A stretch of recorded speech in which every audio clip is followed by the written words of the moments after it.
जय मां काली।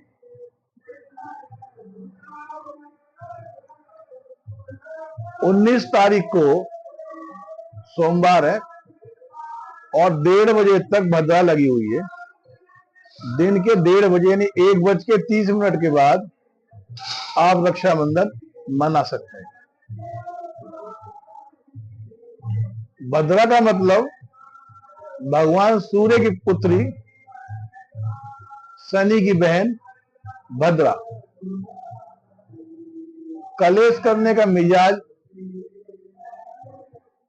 तो जो भी भद्रा में रक्षाबंधन मनाएगा तो भद्रा लगी होगी तो उसमें कलेश रहेगा साल भर तक भाई बहन में।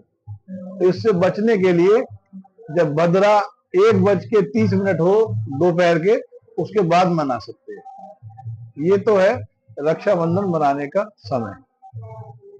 इसके बाद है कि रक्षाबंधन शुरू कहां से हुआ।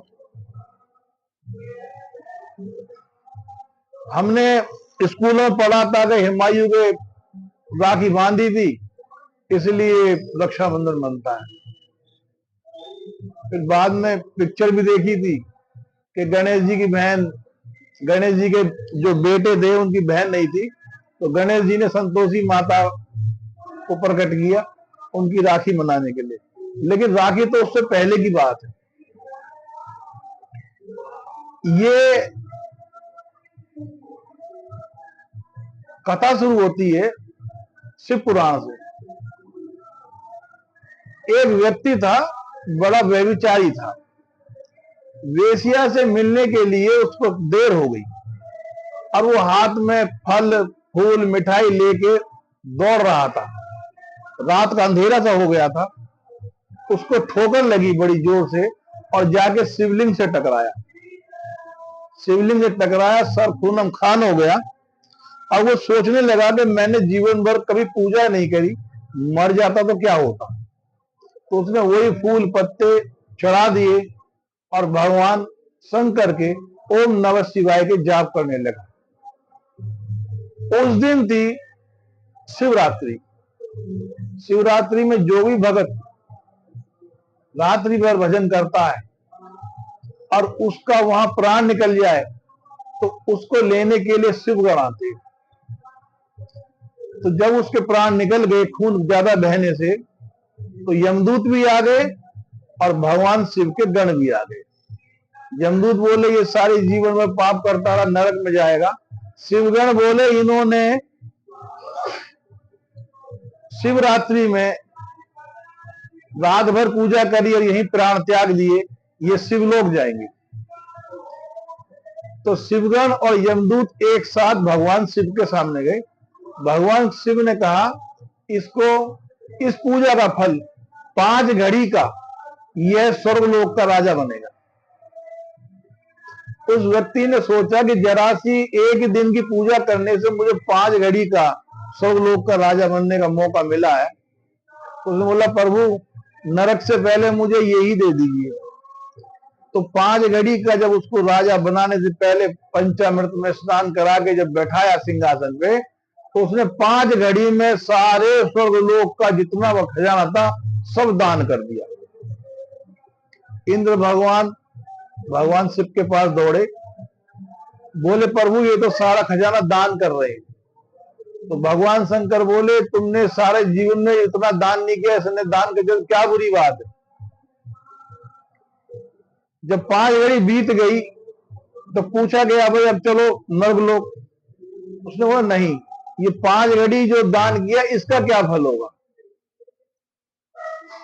तब भगवान शंकर ने कहा यह मृत्युलोक में जाएगा और किसी राक्षस राजा के यहां पर इसका जन्म होगा। वहां हिरण्याकश्यप के पुत्र प्रहलाद, प्रहलाद के पुत्र विरोचन, विरोचन तपस्या कर रहे थे पुत्र प्राप्ति की, दिव्य पुत्र प्राप्ति की तपस्या कर रहे थे भगवान शंकर के। तो उनकी पत्नी के गर्भ में इनको भेज दिया। वहां इंद्र ने देखा कि 5 घड़ी का ये राजा बना और इसने मेरा सारा खजाना लुटा दिया। अब ये दोबारे फिर मेरे लिए बहुत परेशानी करेगा। तो वह विरोचन जी के पास गए।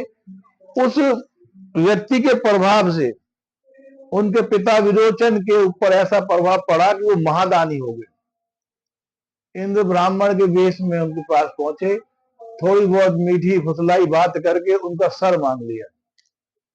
सर लेके इंद्र भगवान वहां से गायब हो गए। यह देख उनकी पत्नी ने बोला कि मैं इनके साथ सती हो जाऊंगी। जब ये बात गुरु शुक्राचार्य को पहुंची तो गुरु शुक्राचार्य ने कहा, बेटी तेरे गर्भ में जो पल रहा है वो राक्षस राज की शिरोमणि, उसकी रक्षा तुझे करनी। तो शुक्राचार्य जी को बोला, आप तो जिंदा कर सकते हैं, इनको क्यों नहीं जिंदा कर सकते? तो मैं जिंदा तो कर सकता हूं, लेकिन इसका सर नहीं है, इसलिए जिंदा नहीं कर सकते, शरीर के पूरे हिस्से मिलने चाहिए।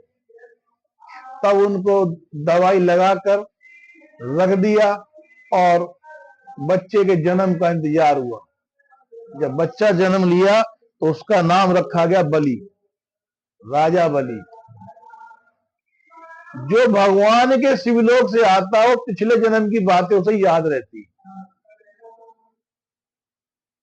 तो उसको पिछले जन्म की बात याद थी कि शिवरात्रि के दिन यदि शिवरात्रि में पूजा पाठ, रात को जगना, भजन करना और दान किया जाए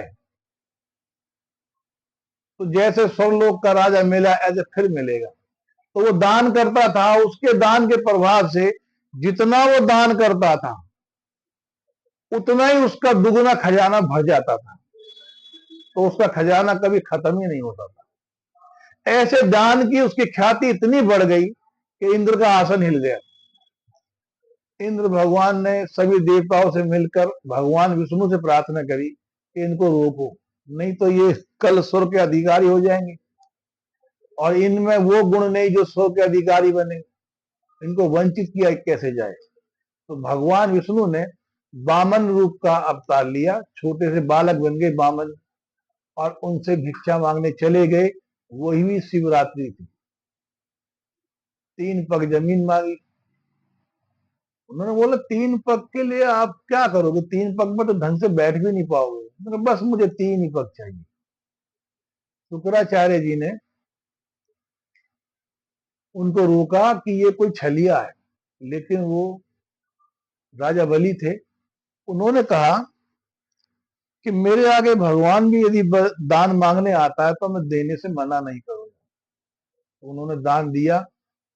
2 पग में धरती और आकाश नाप लिए कि तीसरा पग कहाँ रखे, कि प्रभु मेरे सर पे रख दो। जब उनके सर पे रखा तो भगवान विष्णु बोले, जा पाताल लोक का राजा हो जा। तो उन्होंने भगवान विष्णु के पैर पकड़ के बोला, प्रभु मैंने, आपने जो मुझसे भिक्षा मांगी और मैंने दी आपको, आपका वचन पूरा कर दिया। अब आप जब ही जा सकते हैं जब मैं आपको जाने के कहूंगा, आप मेरे अतिथि हैं। भगवान विष्णु बोले, ठीक है भाई। तो वो भगवान विष्णु को पाताल लोक में ले गए, खूब सेवा करते थे। सेवा इतनी करते थे कि भगवान विष्णु वहां से आ नहीं सकते थे। यह बात जब माँ लक्ष्मी को मालूम चली तो माँ लक्ष्मी जब वहां पहुंची तो राजा बलि, इसमें बहुत सी कहानी है लेकिन मैं शॉर्टकट ही कह पाऊंगा। तो राजा बलि को उन्होंने राखी बांधी। उन्होंने बोला, मैं महालक्ष्मी तुम्हारा जीवन भर साथ दूंगी।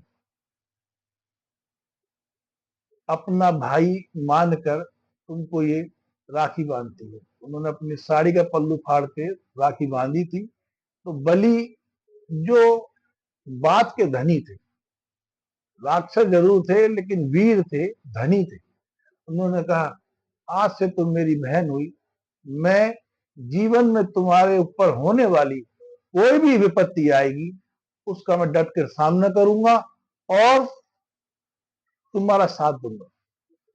तो माँ लक्ष्मी बोली कि आपने जिनको यहां बिठा रखा है ये मेरे पति हैं, आप इनको विदाई दे दीजिए, क्योंकि रिश्ते में अब आप भगवान विष्णु के साले हो गए। तो जीजा साला के यहाँ कितने दिन रहे, विदा कीजिए। तो राजा बलि ने उनको विदा किया, और जब से ये प्रेरणा का स्रोत बन गया कि बहन अपने भाई को जब राखी बांधती है तो वह कहती है, भाई मेरी जीवन में रक्षा करियो, लेकिन मैं भी तेरे मान सम्मान की रक्षा करूंगी। ये दोनों बहन भाई का पवित्र त्योहार तभी से रक्षाबंधन के नाम से जानने लगे। जय मां काली।